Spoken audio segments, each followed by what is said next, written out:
right, as we get ready for bout number 2, what we're looking at is Steve Farrar and Michael McIntosh. Now, Steve is our first southpaw of the night. I love a good southpaw, so it'll be really interesting to see him.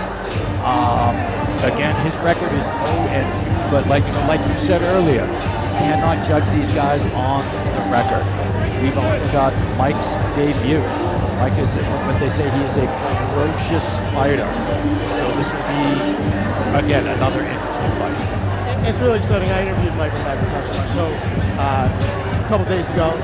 The kid absolutely loves to fight for this city. He's so prideful. He's a Boston kid, hard worker, blue collar.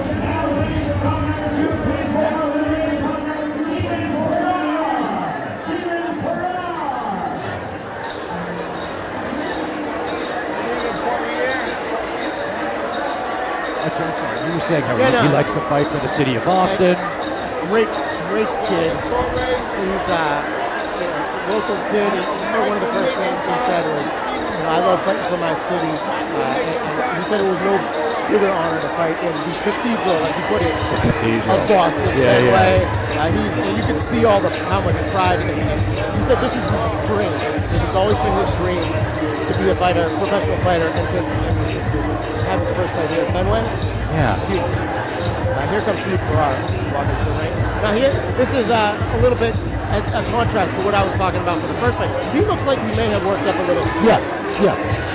So, and like you said, it's all fighter preference, trainer preference. The fighters, the trainers know the fighter, but he's got a nice sweat. Yeah, you can see he's got a nice sweat worked up.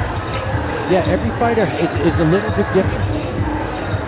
Every fighter's a little bit different with that. I'm watching Eric Kelly dance right that's my dog Eric Kelly, man. I don't think Eric Kelly has not danced this entire evening. Yeah, Eric Kelly's got me wanting to get down. Yeah, listen. Busting some moves right here. All right, as we wait for Michael McIntosh. Mike, here we go.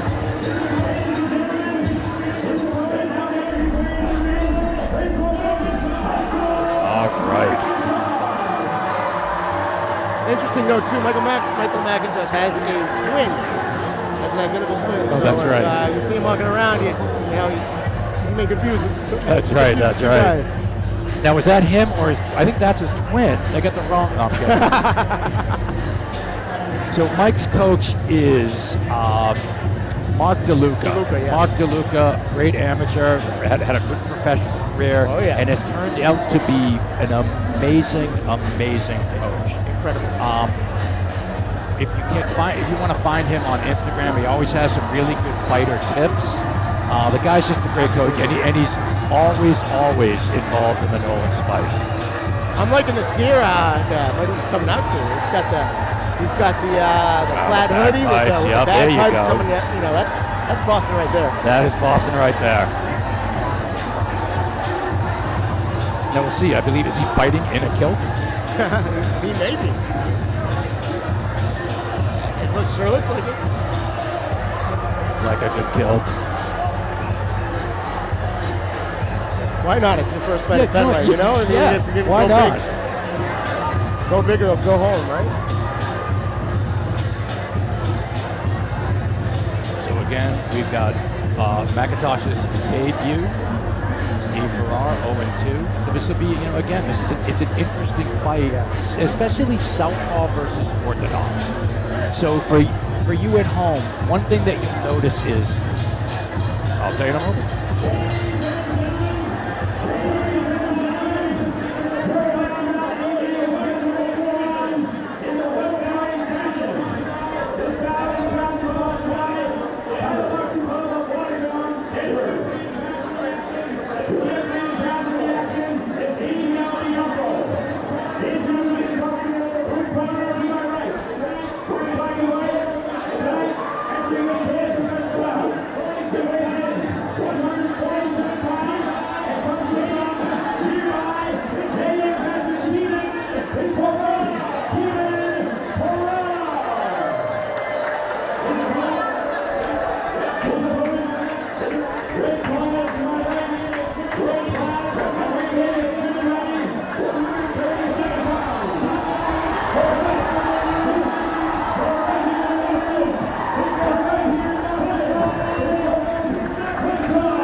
thing that you'll notice out of orthodox and southpaw, there's going to be a foot position fight. The fighters want the outside foot position, which you notice.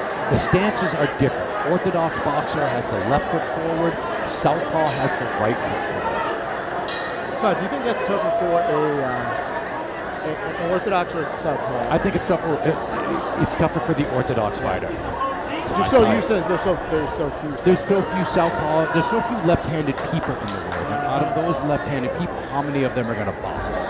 So you have orthodox fighters that train with orthodox fighters more often than not. And southpaws, just that they get all that work. That's all they know. Oh, nice shot by McIntosh. Big overhand left. I'm sorry, overhand nice right. combo some body. Ooh, he's working that. Nice body work. Beautiful body work. And again, that clubbing overhand right. They say that the right hand is the southpaw killer. And that was some just violent work right there. And again, I don't mind the tie-ups. I think it's smart. Absolutely. I think Farrar should tie him up and not just let him get hit on the ropes. Michael's got him in trouble already. Yep. And right now, so Michael's got the momentum.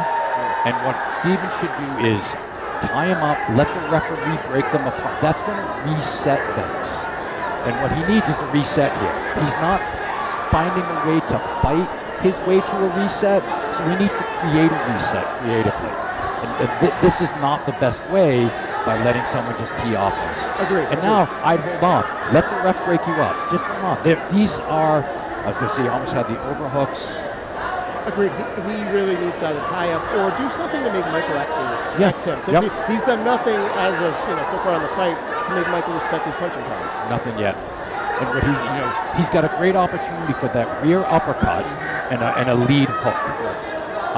McIntosh isn't close enough. Rear uppercut, left hook, and then escape through your right side. Sorry, rear uppercut, right hook, and then escape to the right. McIntosh looks great so far. He's putting McIntosh looks fantastic. Combinations to the head, to the body. He looks relaxed. Now there's space, and space is going to be a problem for McIntosh because once you give a southpaw space, you give a southpaw room for work. That was a good shot right there. We got 30 seconds left. It's a very good shot. And for this one, for McIntosh, he's got the right real estate. This is where you want to be, landing those body shots, nice uppercuts. And you can see that push is a way to create space. And that's what he needs to do.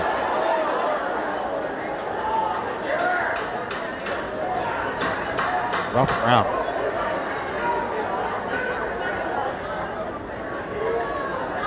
Nice counter. Been a great round for McIntosh, but you got to give Steve credit for hanging in there. Absolutely. Weathering the storm. It'll be Absolutely. interesting to take this fight deeper into the fight. How is that going to affect? Is Michael going to feel, a lot of, some exhaustion? He's fighting in front of a lot of his fans. How much in his first professional fight, does mentally has he already expelled?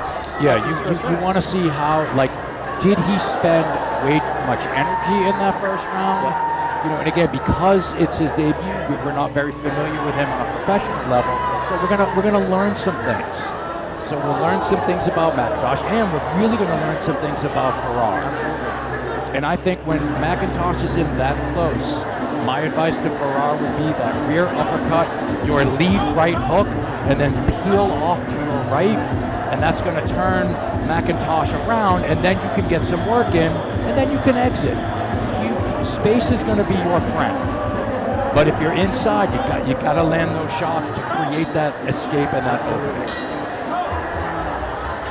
And you can see beautiful entrance by McIntosh. He doesn't just come bull rushing in. He respects it. He respects Farrar, and he doesn't just come running in. It's impressive too. This is a pro debut. Yeah, and that was a nice veteran move about just not rushing in.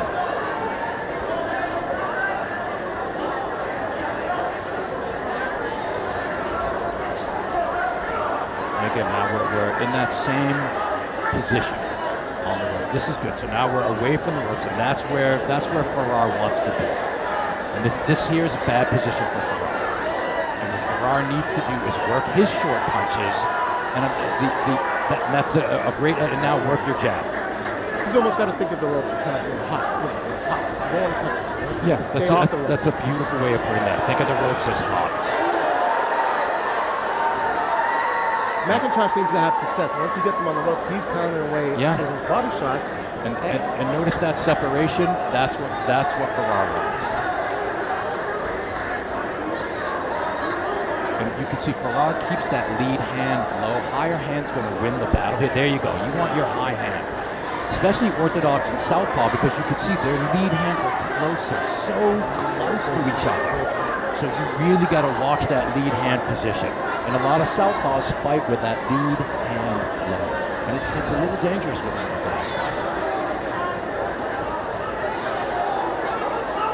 As you can see, after that first round, the fighters have kind of calmed it down. Yep. We kind of got more of an even exchanges. We've got to fight them. Now things are sort of evened out in the output. Still, I think obviously McIntosh has a bit of a. He's ahead. Sure. And there's more output from him.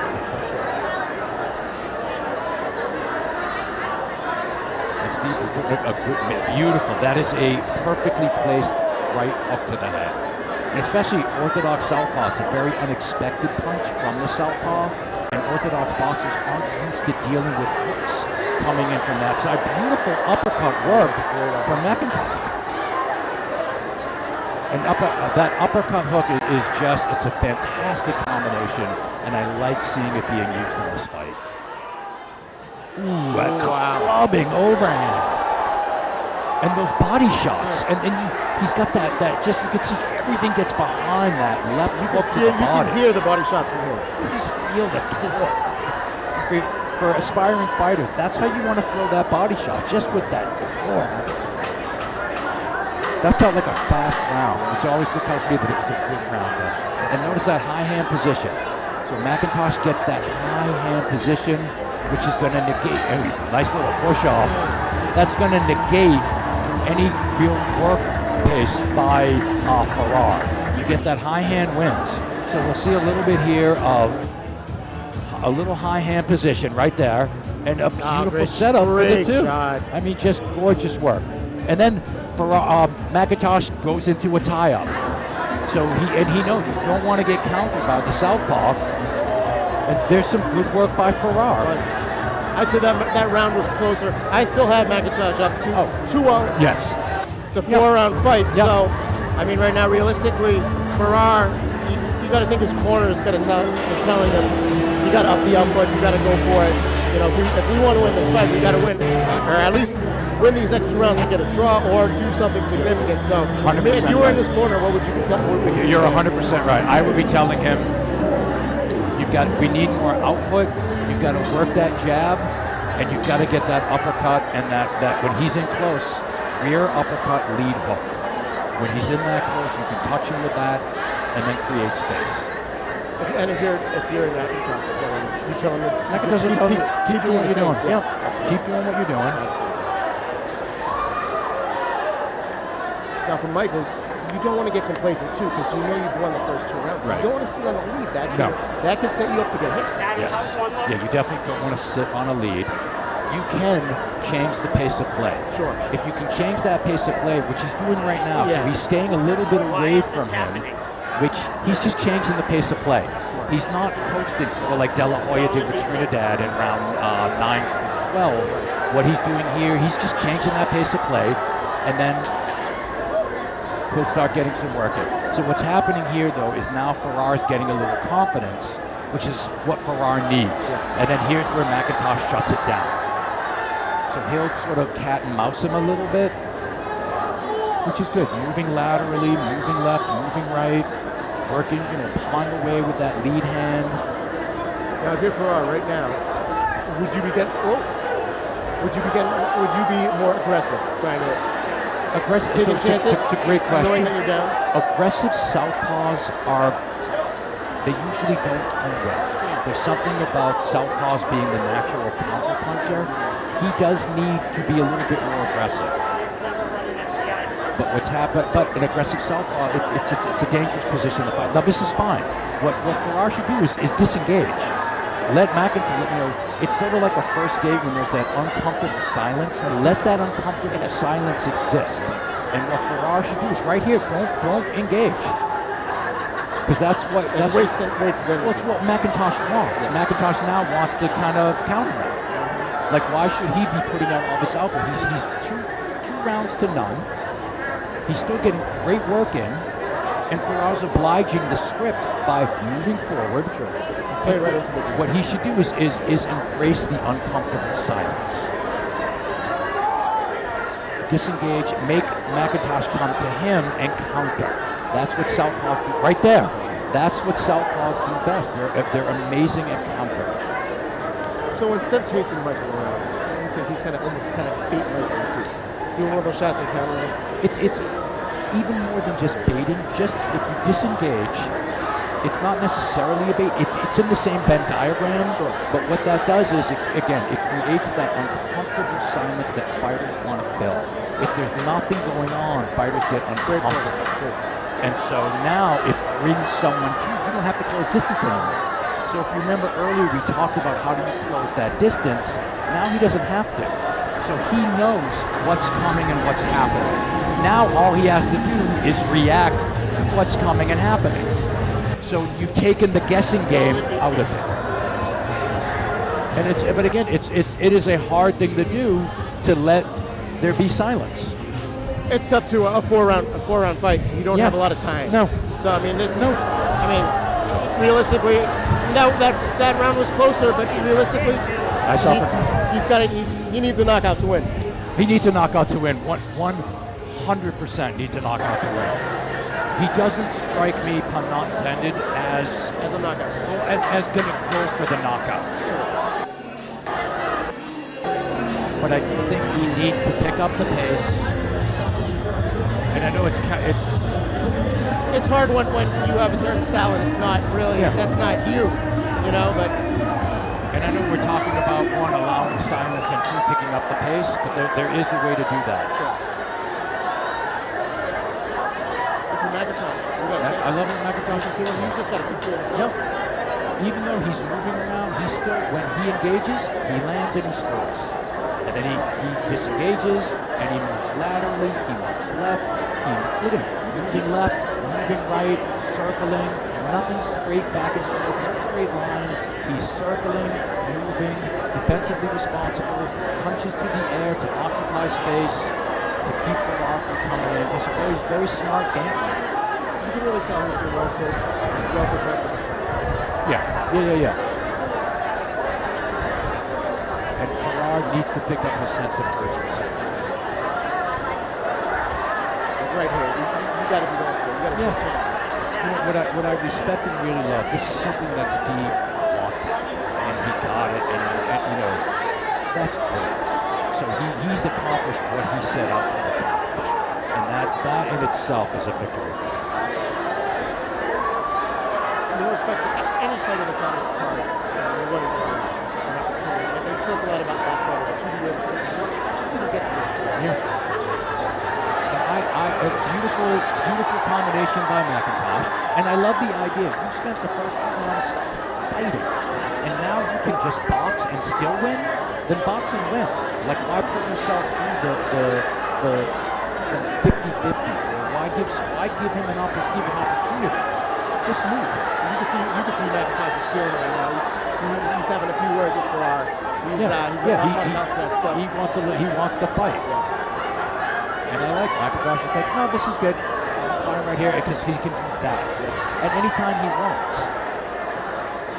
How key is that movement in and out, quick combos, circling? Yeah, it is very key. It's very key to what's happening in this fight.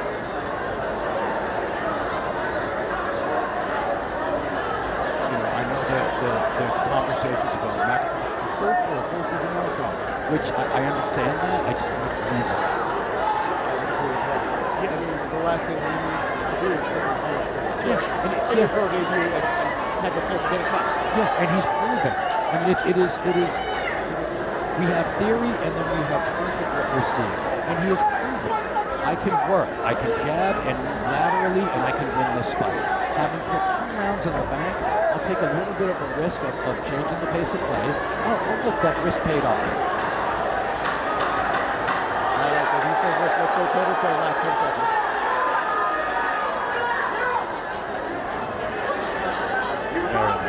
Just a smart, Beautiful. smart fight. Very, very smart. Beautiful. His first 2 rounds, excellent fighting. McIntosh showcased I can fight, I can brawl. And then the last 2 rounds, I can also be intelligent. And I mean, that is just for your pro debut. And you Amazing. Showcased these 2 wide-ranging skills. That's just amazing. Speaking of Michael, a couple days ago, you could see how focused and determined he was. What did he say a couple days ago? A couple days ago, he said he's been putting a lot of work. He said Mark DeLuca has him he's at a great camp. He's been training like crazy. This is all he's been focusing on his whole life for this event. You can tell. He brought everything he learned in the gym and working on it to the ring, and he delivered. And if I didn't know, I would never guess that was his pro debut. You know what? You're off. 100% right. I never would have thought, that's his pro debut. I definitely would not have thought that. In the ring now, we've got we got both Nolan brothers, I'm sorry. In the hat is Mark Nolan, and without the hat is Matt. And they are obviously the Nolan brothers. You can find them on the Toe-to-Toe Fight Show. It is an incredible podcast. You'll learn a lot about gambling, debauchery, boxing, MMA. It is really, and I don't just say, it is really a great podcast. Definitely worth a listen. And not even just that, if you want to train and learn how to box, go to their gym. Nolan Brothers Boxing in Waltham. They welcome everybody, whether you're wanting to go pro or whether you just want to get in shape. These guys are great, incredible team. And they're actually school teachers, Great too. They're school teachers. They run a boxing gym, Nolan Brothers Boxing. Just fantastic stuff. We're going to give it up to John Green for the decision.